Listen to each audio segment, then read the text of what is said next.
Hello বন্ধুগণ, গত বছরের ন্যায় আবার এবছর দুটো ফুল ফুটলো।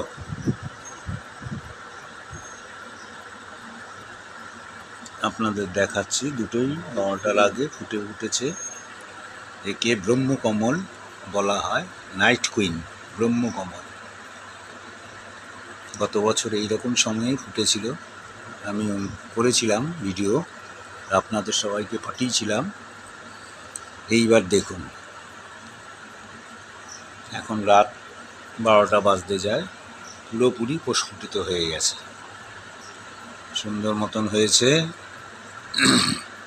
আপনাদের দেখাই, ভেতরের শীষগুলো পর্যন্ত কত সুন্দর হয়েছে, তাই না?